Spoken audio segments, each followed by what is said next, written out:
Scagliusi, and I'm a second-year PhD student at the University of Sevilla and Bologna. As you can see on the screen, the title of the article is Learning Landscapes, an Educational Breakout for the Development of Digital Skills of Teachers in Training. The authors are Carmen Llorente-Cejudo, Antonio Palacios Rodriguez, and me, who will be the presenter today, as I said before.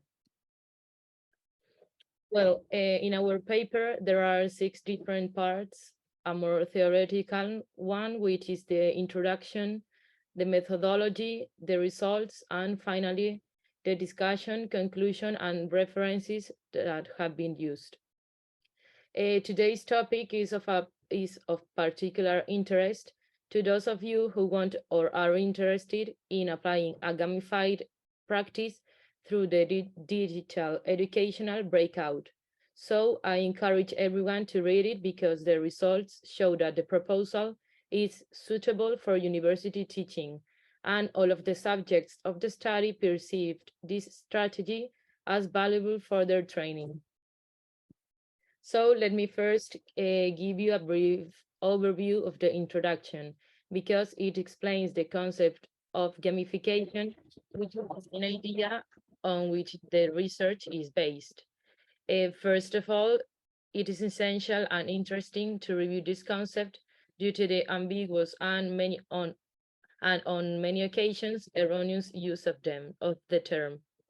In the specific context of the educational world, there are many practices where gamification has already achieved great success, either because it has reached a degree in its extrinsic motivation system, or because the simulated environment provided generates a sense of security to students.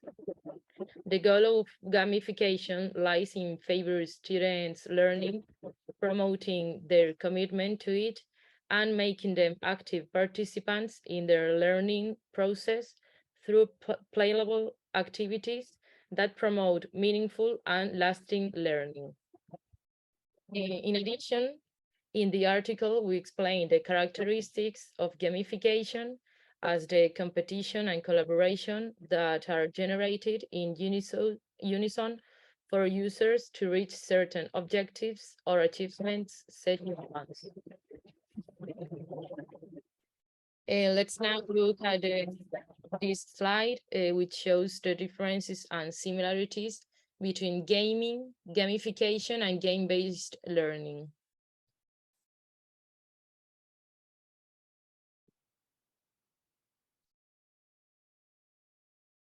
In order to highlight the most significant aspects of gamification, we can consider different research studies which underline the positive aspects that gamification brings to the teaching learning process, which can be summarized in 7 points, as you can see in the left part. All these following a design structured around 12 different phases. I would also like to draw your attention to another important aspect we deal with, which is the development of the digital competence of teachers in training. Virtual education will become one of the most powerful tools whose quality must be measured when designing training plans in this modality. Teachers in training must be able to develop dynamic and cooperative methodologies that focus on learning by doing, as an infallible method to improve performance, applicability, and motivation of students' learning. We must be able to achieve a change of methodologies, moving from a reproductive methodology to a productive one. This is the only way to ensure that students can transfer the knowledge acquired in a problem-solving subject to different scenarios, with the main purpose of offering solutions to these alternatives. New ways of interpreting educational environments are proposed, seeking a transformation that achieves a better didactic adaptation in this sector. These active methodologies make students acquire a dynamic role in their own learning, transforming rigid and memoristic conceptions It's interesting because although many studies have investigated specific activities and practices that use gamification, not enough attention has been paid to the final result of the same, nor to the satisfaction of students or teachers who carried it out. To analyze the degree of acceptance of the breakout methodology, in this study, the technology acceptance empirically demonstrates that perceptions are the most critical factors in the process of technology adaptation and system use. It must be constructed for each situation of acceptance of the technologies to be investigated. I would like to highlight the following points regarding the methodology used. The proposed objective is to study the level of acceptance of the breakout methodology of the trainee teachers involved in the training action, the validation of the model of acceptance of the breakout methodology, and analysis of the level of acceptance of this methodology. This study uses two types of designs: scale validation and descriptive analysis. The 968 participants are students from the University of Seville. A total of 596 women and 372 men. These students are part of the university degree in early childhood education, 442, and the university degree in primary education, 526. And this experience is carried out within the subject and communication technologies applied to education. Its application is carried out telematically through a form created in Google Forms. The data obtained are analyzed with the SPSS27 statistical package and Smart PLS3 software. An adaptation of the technology acceptance model, TAM, suggested by Davis, is created for the breakout methodology.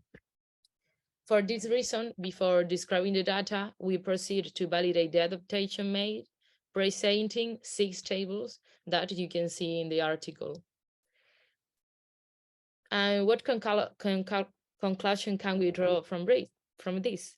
To summarize, the characteristics of this didactic strategy and the results obtained allow us to establish that teachers in training perceive the digital breakout in an adequate way, highlighting aspects such as usefulness while learning, clarity of learning, fun use, and playful learning.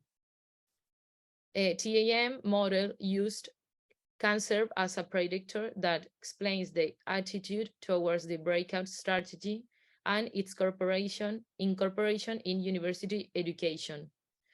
We therefore strongly recommend that reading the published article to learn and know more about the experience carried out in the University of Seville and more deeply about the aspects analyzed. Thank you much for your attention. Thank you so much for the interesting presentation. Just maybe one tiny remark that under the results was presented methodology, but I think that it was just a question of slides. But do Yes, we sorry. have no, sorry, but I have one philosophical question, and maybe we will find one more question from the audience, because the topic is extremely relevant, because these teachers have to teach the future workers. But my question is directed to you and to your personal opinion. Can you read it from the chat, please? Well, that's a very interesting question. And the breakout methodology was implemented in the classroom. So it was a mix between virtual learning and in-person learning in the classroom. So we created a Breakout with Genially, a page with a lot of resources. So students have to do that activity, which was virtual, in the classroom.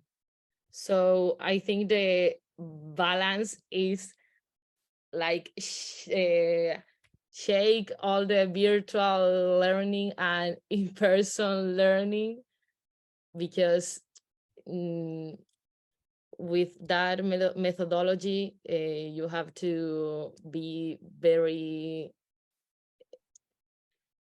I don't know how to say it, but it is very useful mixing both. So I think the balance is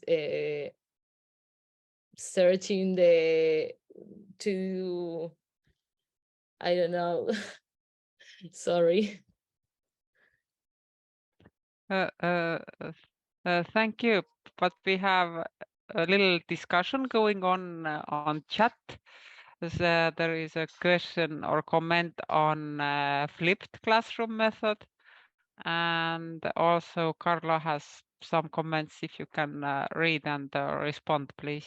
I just can add that in our investigation, basically we have what we have seen is that the time factors are assigned with respect to a flow of causal network between the different factors that are related mainly with the learning process, with, for example, the immaturity of the school, of the context, etc. So I mean, indeed, they are relevant, they contribute, but sometimes they may not be the most relevant one. That's only the small remark that I would like to Thank you.